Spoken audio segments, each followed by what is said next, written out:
예, 여러분 반갑습니다. 오반입니다. 오늘 이야기는요, 당신의 남자친구는 지금 당신을 만나주고 있을지도 모른다라는 주제로 이야기를 한번 해보려고 하고요.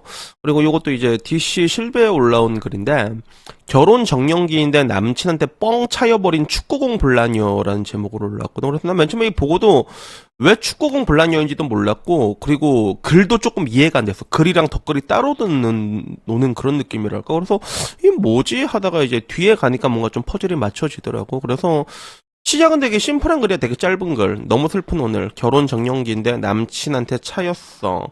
자기 결혼이 급해졌대. 결정사 가입했대. 나 진짜 슬프다. 너무 슬퍼서 멍해. 라는 여기에 올라왔거든. 그리고 글이 이게 짧게 올라왔단 말이야. 그래서 남자친구한테 차였다. 힘들다. 또 이러면 또 괜찮아요. 삼겹살에 소주 한잔 먹고 힘내요. 이러면서 어디 살아요? 뭐 이런 쪽지들을 받았겠지, 그지? 그래서 이런 게 있는데 되게 짧은 글이잖아. 근데 여기에 대한 덧글이 조금 이 이야기가 몰라 이게 퍼오는 게 좀 이상하게 퍼오는지는 모르겠는데 좀 이해가 안 되더라고. 그러니까 대충 보니까 2년 반 만나면서 결혼 얘기가 한 번도 없다가 갑자기 왜 그랬을까? 왜 차였는지 생각해보면 알 것 같다라고 얘기를 하더라고. 요 글에는 뭐 몇 년 만났는지는 안 적혀있는데 다른 덧글에 그게 적혀 있었나 봐. 그래갖고 이런 게 있었고 네가 뭐 결혼은 아직이고 연애 더 하고 싶다고 그랬냐라는 이야기도 있고 넌 양만이다. 난 나랑 만나면서 여친이 결정사 가입하고 솔로인 척했음이라고 하는데 이런 경우는 굉장히 많아. 굉장히 많습니다. 그 남자친구 만나고 있는 도중에 결정사 가서 다른 남자 만나고 이런 거는 굉장히 좀 흔한 케이스라 가지고 뭐 과연 그게 남자만의 잘못일까 뭐 이런 이야기가 있었거든. 근데 이 글에도 보면 이 글 작성한 것만 봐도 왜 헤어진지 알 것 같다. 상대도 2년 동안 희망고문 당하다가 이제서 정신 든 거지. 미래가 없었나 보지. 이런 식으로 글이 있는 거야. 나도 여기까지 볼 때 왜 덧글이 이렇게 달릴지 좀 이해가 안 됐거든. 그러니까 여기 좀 이해가 된 덧글이 하나 있는 거야. 그냥 본문 별 내용 없이 그냥 헤어져서 슬프다, 결혼이 급하다 하는 글에 남자 탓한 적도 없는데 왜 남자들 말을 들어봐야 이 랄지 떠는 거 보면 블라인드엔 확실히 두태남들이 많은 것 같다. 이 덧글이 일어났어. 이 덧글이 달린 거야. 그래서 내가 이해가 안 된 게 맞구나. 그 생각이 들었지. 그러니까 거기에 2년을 넘게 사귀었는데 결혼 정년기인데 여친 놔두고 결정사 가겠다는 거는 레알 쓰레기거나 남자가 2년간 어마어마하게 노력해왔지만 지쳤거나 둘 중 하나니까 그런 거 아니겠냐. 뭐 이렇게 얘기가 있었는데 근데 그걸 알 수가 없잖아. 어떤 건지 알 수가 없고 그리고 사실 이게 여자 입장에서는 굉장히 쫀심 상하는 내용이긴 해. 왜냐하면 2년을 만났으면 2년 동안 이 여자를 아는데 그 여자를 냅두고 결정사를 가고 다시 검증을 하겠다고 한 거는 내가 봤을 땐 그냥 이걸 만나준 거거든. 그냥 이 여자. 야, 너 어차피 급은 안 되지만 만나줄게. 잘 빨아봐라. 약간 뭐 요런 느낌에 좀 가깝거든. 그래서 뭐 이제 글들이 이제 지들끼리 티격태격 하는 그런 글들이 있더라고. 그래서 그 뒤로도 뭐 널리고 널린 게 남자야 한 잔에 얻어맞고 딴 데 가서 하소연하지 말아라람부터 여유 부리지 말지 그랬냐. 애초에 급이 안 맞았는데 얼굴 반반이니까 연애만 한 듯 처음부터 결혼 생각은 없었다고 본다. 이런 남자들 꽤 많다. 연애 따로 결혼 따로. 이거는 근데 피장파장이야. 방금 전 말했던 대로 그 남자친구 있는데 대놓고 선보는 사람들도 있잖아. 그 똑같은 거지. 동상이몽 같은 거지. 더 좋은 패가 없나 어슬렁거리는 것들. 그래서 이제 뭐 이제 이런 이야기들이 있었는데 우선은 뭐 그 이 뒤에도 앞뒤 다 잘라먹고 글 저렇게 쓰면 누구 잘못이라는지 어떻게 알아 이런데 잘잘못 따지려고 쓴 게 아니겠지. 그냥 슬프다. 그러니까 남자들은 그냥 어떻게든 뭐 이게 누가 가해자고 누가 피해자고 그걸 말하고 싶은가 이게 알고 싶은 건가. 그래서 나도 보면서도 얘 왜 이렇게 덧글이 이런 식으로 달렸지라는 그런 생각이 들었고 그 와중에 마지막에 덧글 보니까 이해가 되더라고. 나도 차볼래. 그러니까 그냥 때리고 싶었나 보지, 그지? 그래서 그래서 축구공이라고 했구나라는 그런 생각이 들었고 그리고 요걸 보는 DC 반응은 뭐였냐면 연애 따로 결혼 따로는 햇녀들이 지금까지 주구장창 하던 개짓거리인데 햇님도 당연히 해야 되는 거 아니냐라는 이야기부터 결혼 정년기라면 그냥 노산 아니냐 최소 30초반이다라는 얘기부터 평소 남자친구 눈치 안 보고 되는 대로 살았다 뭐 이런 얘기부터 아직 만나지도 않은 결정사 아무나 만나도 너보다 낫다는 뜻이다. 약간 그런 느낌이긴 해. 그치?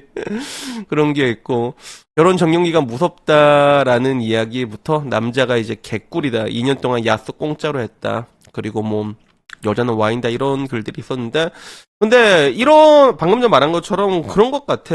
그 지금 와서는 보게 되면 그 뭐라고 해야 될까? 남자들도 좀 결혼에 급하지가 않은 것들이 생기다 보니까 옛날보다 확실히 더 안 급해졌거든. 그리고 항상 얘기하지만 그 시간은 남자들에게 더 관대합니다. 여자보다는 남자한테 훨씬 더 관대하거든. 근데 남자는 이제 급할 게 없는 거야. 그리고 막말로 여자는 이제 30대 초반이 돼서 이제 32, 33 넘어가면 이때부터 여자들 굉장히 쫄리거든. 그리고 실제로 여러분들이 통계를 보면 알겠지만 이미 30대 대한민국에서 가장 많이 출산을 하는 나이가 이미 30 초반이에요. 그게. 그 말은 뭐냐면 다 30 전에 결혼한다는 거야. 30 전에 결혼해갖고 애 낳고 30 초반에 애를 낳는다는 거야. 이게 가장 많아, 이게. 가장 많단 말이야. 그러면 이제 30 초반에 결혼을 못 하잖아. 30 이제, 그러면 이제 중반 되잖아. 그럼 그다음부터 이제 난이도가 그냥 확 변해. 확 변해. 나는 그런 것들을 너무 많이 눈으로 봐서 알고 있거든. 그러다 보니까 남자 입장에서 변하는 경우도 있지. 뭐가 변하냐면 일단은 2년 만났는데 2년 만나다 보니까 내가 조금 더 좋은 편을 잡을 수 있겠다. 그런 사람들도 있거든. 그럼 그쪽으로 가는 거고. 그리고 이건 반대로 내가 보기엔 서로 피차 마찬가지인 것 같아. 서로가 서로를 재는 것 같아. 방금 전 처음 말한 대로 여자도 남자 만나면서 남자들 나름 재고 남자친구보다 더 좋은 남자 없냐 만난다고 했잖아. 그래서 이거 여러분들이 좀 이게 놀라운 소식인데 내가 하나 얘기해 줄까? 이게 뭐냐면 여자들이 결정사로 갑자기 쪼로로 가는 유행 중에서 이거는 내가 결정사 직원 피셜로 내가 들었거든. 어떨 때 여자들이 결정사를 제일 많이 가는 줄 알아? 결정사 가는 것 중에 지금 남자친구한테 처음 봤잖아. 그러면 그 짧은 시간에 결정사 등록한 사람도 그렇게 많다고 합니다. 실제로 많아. 그러니까 이거는 여자도 마찬가지인 거야. 여자도 봤을 때 이 새끼가 최고인가? 애매한 것 같은데. 결혼식장 들어가는 그 순간까지도 의심하는 게 여자거든. 그게.